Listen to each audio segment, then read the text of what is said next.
अस्सलाम वालेकुम, good morning. क्या हाल है सबके? ठीक ठाक हैं? खैरियत से हैं? I think it's a Tuesday. So Tuesday morning Monday से ज़्यादा खूबसूरत लग रही है, शायद इसलिए कि हम फ्राइडे के थोड़े करीब आ गए हैं। नहीं, जस्ट किडिंग। इसलिए अच्छी लग रही है क्योंकि बादल आए हुए हैं और बड़ा ही खूबसूरत किस्म का सुहाना मौसम है और आराम आराम से जी गाड़ी ड्राइव होते हुए जा रही है अपने मंजिल मकसूद की तरफ। आज का जो टॉपिक है शायद बहुत डिस्कस नहीं होता, मगर है बड़ा इम्पोर्टेंट, और वो है कम में गुजारा करना या कम के अंदर रहना सीखना। अगर हम उसको मुहावरतन देखें तो चादर के मुताबिक पाँव फेंकना। एक जो बहुत बड़ा इशू हमारा है, हम लोग इंक्लूडिंग माई सेल्फ, हम लोग मटेरियल कंफर्ट के पीछे बहुत भागते हैं। हम चाहते हैं हमारे पास सबसे अच्छी गाड़ी हो, सबसे अच्छी तनख्वाह हो, सबसे अच्छा और बड़ा घर हो, बच्चे सबसे अच्छे स्कूल में जाते हों, कुर्बानी का टाइम आए तो सबसे अच्छे जानवर हमारे पास हों, सब लोग देखें, आशीष करें, ठीक है जी, हमने सबसे अच्छे कपड़े पहने हों, और वगैरह वगैरह। The list goes on, it's never ending. कुछ अरसे पहले, मेरे ख्याल में कुछ 6-7 महीने पहले, लाहौर में ही ऑफिस के कुछ दोस्तों के साथ एक लंच पे बैठना हुआ। मौसम बड़ा हसीन था, बारिशें थीं, मेरा ख्याल है कोई फरवरी का महीना था और बहुत ही खूबसूरत मौसम था। और हम लोगों ने सोचा यार आज चलो बाहर चल के कहीं लंच करते हैं। तो हम लंच के लिए बैठे हुए थे और हमने कढ़ाई बनवाई थी और उसमें तकरीबन कोई 2 से ढाई घंटे लग गए क्योंकि वो वुड फायर वाली कढ़ाई थी, बड़ी ख़ास किस्म की। और सारे सीनियर लोग बैठे हुए थे। सीनियर लोगों से मेरे कहने का मतलब है कि जो टॉप से एक लेवल नीचे जो लोग होते हैं वो बैठे हुए थे जी। और उन 2.5 घंटों में जो हमारी कुल बात हुई वो ये हुई कि किसकी सैलरी कितनी है इंडस्ट्री के अंदर, कौन किस लेवल पे बैठा हुआ है, ठीक है जी। इस सैलरी के साथ उनके पर्क्स क्या हैं, उनकी मेंबरशिप्स क्या हैं। फिर ख़ुद का कंपैरिजन शुरू हो गया कि वो कहाँ हैं। उसके बाद जब ख़ुद का कंपैरिजन शुरू हुआ तो पता लगा कि हम तो कहीं नहीं हैं। उसके बाद एक अफसरदगी से छा गई। बात सिर्फ यहाँ ख़त्म नहीं हुई, उसके बाद फिर अक्रॉस द इंडस्ट्रीज़ कंपैरिजन शुरू हो गया कि यार हम तो फार्मा में तो तनख्वाहें इतनी अच्छी नहीं है। बैंकिंग में देखो कोई 15 लाख ले रहा है, कोई 25 लाख ले रहा है, कोई 50 लाख ले रहा है, और किसी बंदे की तो सैलरी शायद 1 करोड़ के भी करीब है। तो इस तरह का डिस्कशन चलता रहा। होते होते आखिर में ये एक फीलिंग आ गई पूरे ग्रुप को कि हम तो कहीं भी इस वक्त नहीं है, हमारा तो बहुत बुरा हाल है, महंगाई बहुत ज़्यादा हो गई है। फिर उसके बाद ये बातचीत शुरू हुई कि किसका बच्चा कौन से स्कूल में पढ़ता है, उसकी फ़ीस क्या है। तो जो जो दो ढाई घंटे लगे उस खाने के प्रिपरेशन में, उस वक्त तक मौसम शायद किसी ने इतना एंजॉय नहीं किया। सारा वक्त बस यही पैसों की बात होती रही।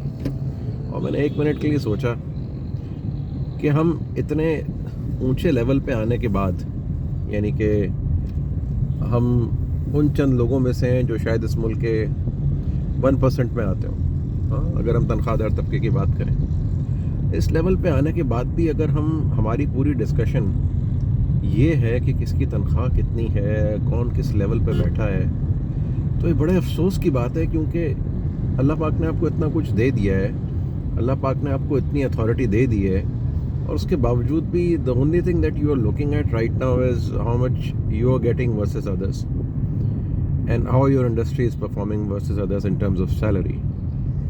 And you know, you're comparing yourself in terms of what car you're driving and other things which are, in my opinion, absolutely meaningless. Why?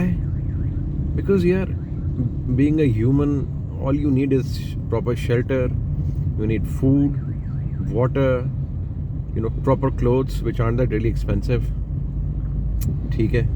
बंदे को 2 वक्त की रोटी चाहिए होती है, चले 3 वक्त की हम कर लें, दो प्याली चाय चाहिए होती है, मगर सबसे जो इम्पोर्टेंट चीज़ उसे चाहिए होती है, जिसका वो कभी तस्करा नहीं करता, ख़ासकर ऊपर ऊंचे लेवल्स पे आने के बाद, वो रिलेशनशिप्स की है, वो प्यार मोहब्बत की है, वो एक अखुवत की है, वो एक आपस के भाईचारे की है, घर वालों के साथ अपना रिलेशनशिप बेहतर करने की है, पेरेंट्स के साथ, दोस्तों के साथ, लोगों की मदद करने की है। इनके बारे में किसी ने कोई बात नहीं की, ना ही कोई करता है। ख़ासकर बड़े अफसोस की एक बात होती है कि ऊंचे लेवल्स के ऊपर गाड़ियाँ और सैलरीज़ और इन्हीं कंपैरिजन्स की बात होती है। इससे मुझे अंदाज़ा ये हुआ और ये मैंने फ़ील किया है ओवर द ईयर्स कि इंसान जितना ऊपर जाता है हायरार्की में, या उसके पास जितने पैसे आते हैं, उसका दिल और उसकी नज़र उतनी तंग होती जाती है और उसका सारा फोकस सिर्फ और सिर्फ पैसा और उससे एसोसिएटेड चीज़ों में रहता है। नतीजतन क्या होता है कि इतने ऊंचे लेवल्स पे आने के बावजूद अच्छे सीनियर लेवल के जो लोग होते हैं वो अक्सर बर्नआउट का शिकार हो जाते हैं। क्यों? क्योंकि उनकी कोशिश ये होती है कि किसी भी तरीके से वो इसके बाद वाले लेवल पे पहुँचे, इससे बेहतर उनको पर्क्स मिलें। उसमें होता है कंपटीशन, और कंपटीशन में इस लेवल पे आने के बाद जायज़ नाजायज़ की भी फिर कोई फ़र्क रहती नहीं है। उसमें फिर कंप्लायंस के इश्यूज़ होते हैं, उसके अंदर फिर दूसरों के हक मारने की बात आ जाती है, दूसरों के गर्दन पे पाँव रख के आगे जाने की बात हो जाती है। और अगर कर भी लेते हैं अचीव, तो जब अपनी रिटायरमेंट तक पहुंचते हैं तो दिल में अफसोस ही होता है, अनअकम्प्लिश्ड फील करते हैं। क्यों? क्योंकि एक ज़िंदगी सिर्फ एक तको-दौ में लगाई होती है, जो कि होती है पैसे की। ठीक है? तो रिटायरमेंट पे जब आप आते हैं, खासकर ऐसे लोग जिन्होंने इस फ़िलॉसफी पे अपनी ज़िंदगी गुजारी होती है, वो अपने आप को बड़ा तन्हा महसूस करते हैं, क्योंकि उनके आसपास लोग नहीं होते जो कि उनका ख्याल रख सकें, जो कि उनसे दो बातें कर सकें, जो उनके साथ बैठना भी चाहें, जो उनकी शक्ल भी देखना चाहें। वो अकेले रह जाते हैं। क्यों? क्योंकि अपनी जवानी के दिनों में, अपने उन दिनों में जब उनके पास पावर था, अथॉरिटी थी, उन्होंने लोगों को सिर्फ यूज़ किया, उन्होंने लोगों को इस्तेमाल किया, उनसे काम लिया, उसके बाद उनको डिस्पोजेबल टिश्यू की तरह फेंक दिया। और ये सिर्फ ऑफिस के हद तक नहीं होता। आमतौर पर ऐसे नज़रिए वाले लोग जो हैं वो अपने रिश्तेदारों के साथ और दोस्तों के साथ भी यही करते हैं। बात सारी ये है, अभी मैं गाड़ी चला रहा हूँ, अल्लाह पाक ने मुझे गाड़ी दी है, उसका बहुत शुक्र है, बहुत करम है। लेट्स सपोज़ कल को मेरे पास ये जॉब नहीं होती, या कोई छोटी जॉब आ जाती है, या मैं कोई अपना बिज़नेस शुरू करने की सोचता हूँ, या कंपनी मुझे निकाल देती है, कुछ भी हो सकता है जी। That's how it is. जिस भी इंडस्ट्री में आप देखें इस वक्त मारा मारी हो रही है। आप फार्मा की बात करें, जिसके अंदर मैं काम कर रहा हूँ, it's horrible across the board, it's horrible. ना कोई जॉब सिक्योरिटी है, ना कोई रुपए की बड़ी ख़राब किस्म की डिवेल्यूएशन है। तो जो सैलरीज आ रही हैं उसमें भी लोग बेचारे बड़ी मुश्किलों से अपने एंड्स मीट कर पा रहे हैं। कंपनीज भी स्ट्रगल कर रही हैं। कंपनीज ना सिर्फ स्ट्रगल कर रही हैं, बल्कि जो टॉप पे जो आपका बोर्ड है, जो लोग हैं जो कि इन कंपनीज को चला रहे हैं, वो उनको हर किस्म के हालात के अंदर उनको डबल डिजिट ग्रोथ चाहिए होती है। तो इस मीट ग्राइंडर के अंदर सब पिस रहे हैं इस वक्त, राइट। तो बात सारी ये है कि अगर हमें कल के दिन डिमोट कर दिया जाता है, या हमें नौकरी से निकाल दिया जाता है, या हमें सब कुछ छोड़ के एक अपना काम शुरू करना पड़ता है, और हमारे पास ये गाड़ी, ये चीज़ें, ये नहीं रहती, तो हम कैसे एडजस्ट करें, या हम कैसे एडजस्ट करेंगे? ऐसे लोग नहीं कर सकते, बहुत मुश्किल हो जाता है। तो इसलिए फोकस ये होना चाहिए कि ज़िंदगी में अव्वल तो कम से कम किन चीज़ों की ज़रूरत है उन पे फोकस रखें। दूसरा, वो काम करें जिससे कि आपको खुशी मिलती हो, तस्कीन मिलती हो, जो कि पैसे पे डिपेंडेंट ना हो। ठीक है? कोई हॉबी हो सकती है, कुछ भी हो सकता है। घर वालों के साथ, दोस्तों के साथ टाइम स्पेंड करें, लोगों की मदद करें। ठीक है? और अपनी ख्वाहिशात को लिमिट करें। ठीक है? अगर आपके पास एक 32 इंच का टीवी पड़ा है, that is more than enough for your needs. ठीक है? You don't have to go for an 80 और 100 इंच ओलेड। ठीक है? अगर आपने किसी के घर में देख लिया है और अब आप चाहते हैं कि वो आपके भी घर में आए, तो ये रेस कभी ख़त्म नहीं होगी, क्योंकि जब आप वो वाला स्क्रीन लगवाएंगे तो उससे बेहतर आपको कोई पेपर थिन स्क्रीन और आपको कहीं नज़र आ जाएगा, उससे बेहतर सिस्टम्स आपको मिल जाएंगे, नज़र आ जाएंगे। So the race is never ending. तो कम में गुजारा करने की कोशिश करें, अपनी खुशियों को मटेरियल से डिसोसिएट करें। मटेरियल के ऊपर अपनी खुशी को आप बिल्कुल भी बेस मत करें। ठीक है जी?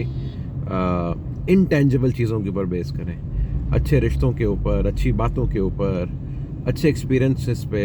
अगर आपने कुछ खर्च करना है तो आप ट्रैवल पे खर्च करें जी। ठीक है?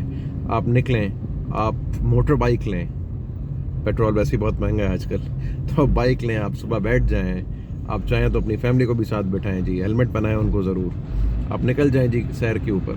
मुझे याद पड़ता है आज से 2-3 साल पहले जब ये कोविड वाला मामला पूरा हुआ था, मेरे पास अपनी एक बाइक थी और सैटरडे मॉर्निंग्स को कराची से अक्सर मैं निकल जाया करता था कुर्ता शलवार पहन के और एक पानी की छोटी बोतल साइड पर रख के मैं बलूचिस्तान चले जाता था। मैं मकरान कोस्टल हाईवे तक अकेले जाता था, 0 पॉइंट तक, और उस पूरे सफ़र को बड़ा एंजॉय करता था। हब शहर से होते हुए, पुल से गुजरते हुए, कई बार हब डैम पे भी रुकना हुआ, वहाँ पे पानी को देखा, थोड़ी देर के लिए रुके, हेलमेट उतारा, सांस ली, मंज़र को एंजॉय किया और वहाँ से आगे बढ़ दिए। शाम तक वापस आता था तो थकान तो बहुत होती थी, मगर जो मेमोरीज़ मैं कैप्चर कर लेता था उस दौरान, वो मेमोरीज़ प्राइसलेस हैं। आज भी मुझे याद है जब मैं ऐसे सफ़र पर निकलता था तो मैं रास्ते में रुक के कुछ वीडियोज़ और कुछ तस्वीर बना लेता था, जिसको मैं अपने दोस्तों के साथ शेयर करता था और वो आशीष करते थे